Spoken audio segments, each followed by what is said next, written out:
Hello, good morning mga ka-Don Mekaniko TV. Ayan o, tayo ngayon ay may chichikaping Fortuner D4D 3.0 makina nito mga ka-Don Mekaniko. So ang problema niya is yung nawawalan siya ng power.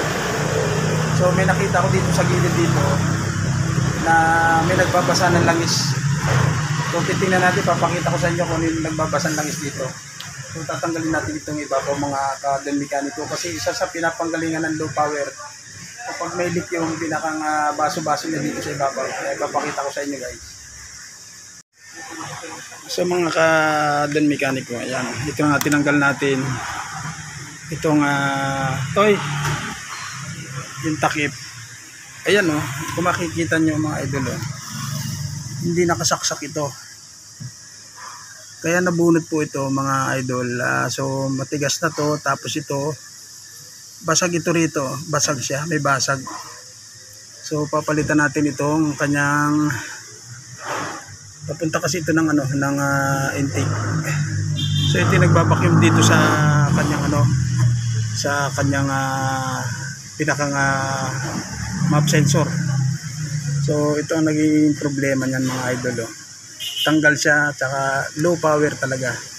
Palitan natin. So kasi ito yung nakikita natin problema nito. O kaya marumi na rin yung kanyang EGR. Kaya titingnan din natin yung kanyang EGR. Ayan. Tatanggalin ko na ito. Ayan, makikita nyo. Ayan. Kasi unang dating pa lang kanina pag akyat dito sa sakyan dito sa shop. Basang-basa, nakita ko yung basang-basa ng langis. Ito isa sa pinapanggalingan kaya nagiging low power ito mga idol. Ayan. So ang problema nito kaya may langis ito, nagkakaroon kasi ito ng basag, nagkakaroon ito ng crack. Ayan o, basang-basa siya ng langis. Ayan. So magpapalit tayo nito mga lodi. May nakita akong crack dito mga lodi. Ayan. Tapos after nito titingnan natin yung EGR kasi pag sobrang dumi din pwedeng panggalingan.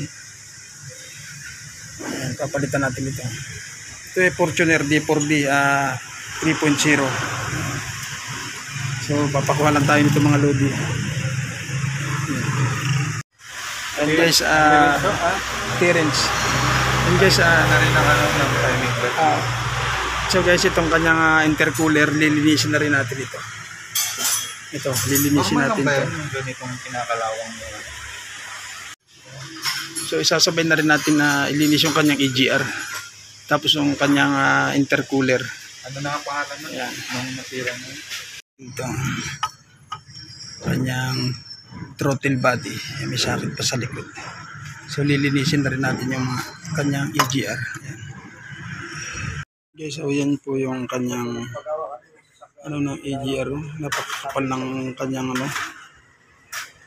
kapal ng kanyang carbon. Yan puputkutin natin yan, lilinisin natin yan para malinis natin pinakang valve ng kanyang EGR.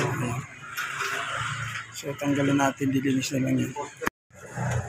Paano ko nga kayo? Papanood ko yung Tapos lilinisin natin kanyang intercooler. Ayan. Actual testing. Yan. Sige. Higop.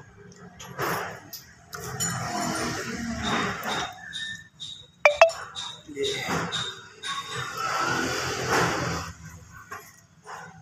Ayun, tumaas. Sige. Yan, gumagalaw siya. Ayan. Bumubukas yung kanyang valve ng EGR. Ayan. Ayan.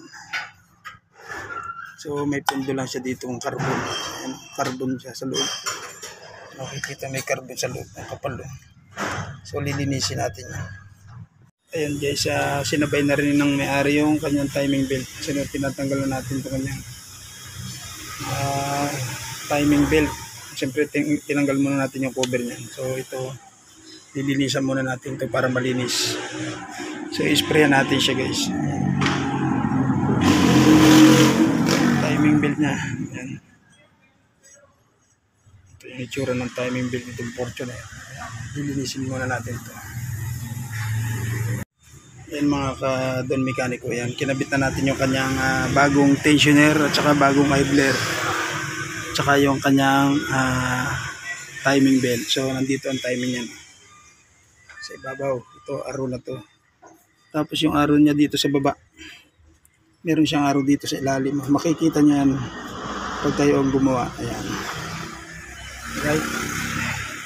Ayan guys, ito nililinis nating EGR ng Fortuner. Ayan guys. So ito itsura niya kanina napakadumi. Ayan, malinis na siya guys. So simbolan na lang natin. Ayan.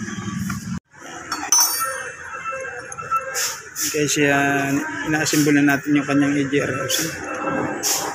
Pati yung pinapagkapitan ng kanyang throttle body. Ayan. Sige, higpitan mo na. Pinakabit natin itong kanyang EGR. Tapos na tayo magpalit ng timing belt.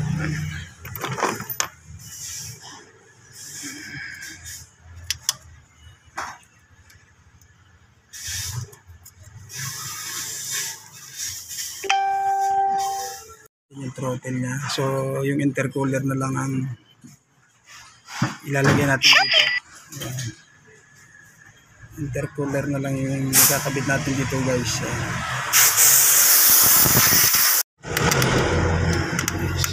Kinakabit na natin yung kanyang intercooler.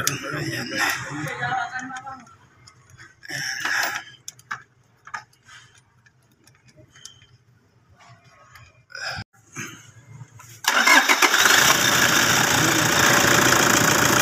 Guys, ito na yung bago, pinalitan na natin ito. So ito yung number 1 pinanggalingan ng walang power, low power. Right.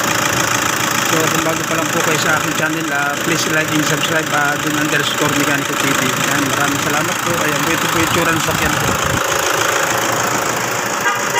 Okay. So kakabit na lang po natin yung cover dito sa ibabaw.